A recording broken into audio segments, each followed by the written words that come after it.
Office, your favorite Commanders YouTube show. If this is your first time watching, be sure to subscribe to the YouTube channel, and you see the Twitter on the whiteboard, you can go ahead and follow me there. Notice it's on a whiteboard, and only important people have whiteboards. Adam Peters is in the kitchen. He is cooking up again. This time, the final product is bringing Deebo Samuel to this offense, and he does it for a fifth-round pick. This trade is fantastic. Point blank, period. There's no other way to suggest it. I know you were drawn to this video because of the still frame. Is Deebo washed? Well, gotcha. No, he's not washed. This is a great pick, a great decision, rather, from Adam Peters, and you get a wide receiver that can come in here and be a playmaker immediately, serve as a pseudo wide receiver two kind of role to Terry McLaurin, and you do it all for a fifth-round pick. I've been stunned by a little bit of the backlash. Now, I shouldn't be. Social media is an absolute hellhole of a place, but I've been stunned by this backlash of Deebo Samuel not having gas left in the tank. What does that even mean? He's 29. Like, people are talking about him like he's a 35-year-old running back who's touched the ball over 5,000 times in his career. You know, Deebo Samuel has a career 536 touches. That's it.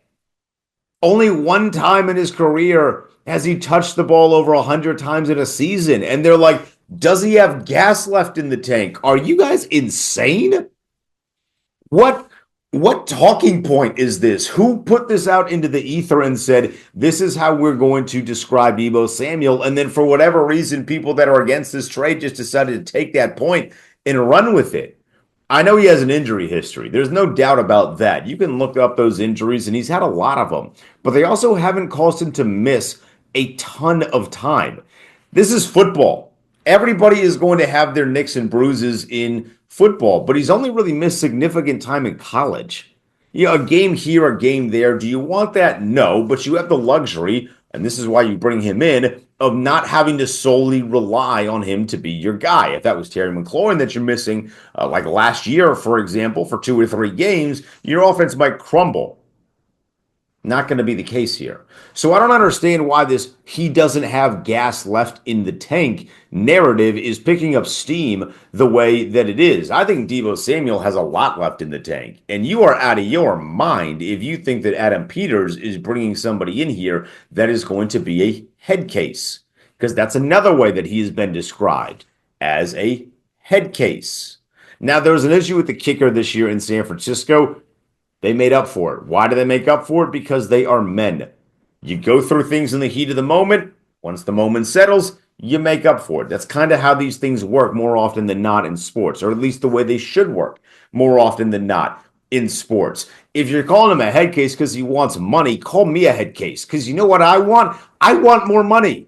You know what you want? You want more money, especially if you do your job at a high level. But this is why this pick to me is as good of a pick as it is.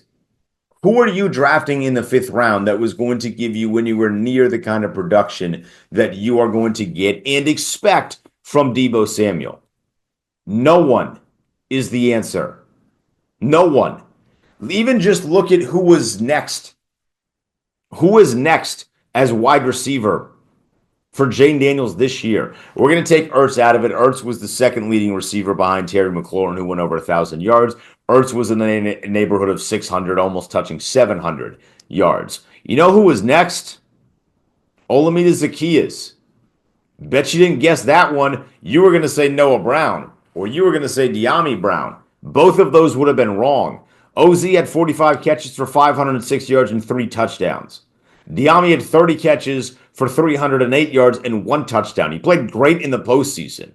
Anyone that denies that is a silly goose. However, he didn't play well enough to justify that he was going to for sure be the wide receiver 2 in 2025. At least he didn't to me. Maybe there's a group of De'Ami truthers out there. I'd love to have him back, but he's going to get paid somewhere else more likely than not. And if it's De'Ami or Deebo, I'm going to take Deebo Samuel. Noah Brown had 35 catches for 453 yards and a touchdown. Of course, that touchdown we all remember very well on the Hail Mary. I'd love Noah Brown to come back here. I've said this entire offseason. Noah Brown is a He's an okay wide receiver 2, but he's a really good wide receiver 3. If he's your third guy and your third option, you're living pretty all right with yourself. The problem was for a majority of this year, he was the second option. But adding Deebo to this offense takes what Cliff Kingsbury can do and kind of accentuates it. By the way, if you're wondering, Denton, what did Deebo Samuel do in 2024? He had 51 catches for 670 yards and 3 touchdowns. He also carried the ball 42 times for 136 yards and a touchdown. He did it all in 15 games. And you got that production for a fifth-round pick. And on top of that, it wasn't even your fifth-round pick.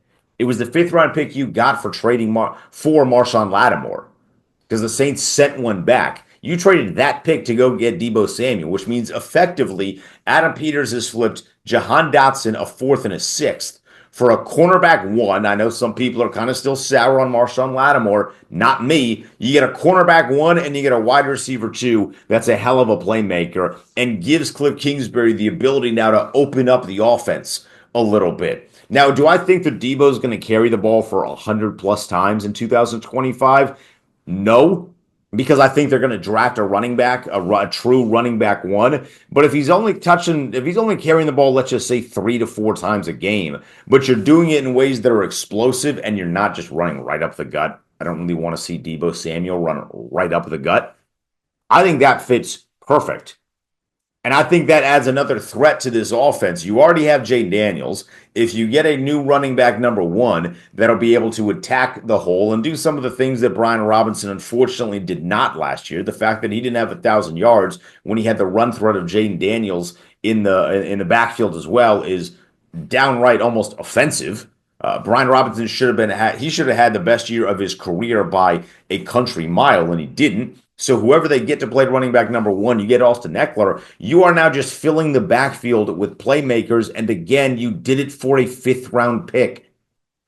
And you're going to take on some of his salary. Yes. You're going to extend Terry McLaurin this offseason. Yes. But you still have a bunch of money to address the other needs on this offense, on the defense, building through the trenches, things that I want, things that you want. This is a fantastic move by Adam Peters. And if you're going to call Deebo Samuel's fat, because that's another thing that is being said on social media, I would encourage you to use your brain a little bit.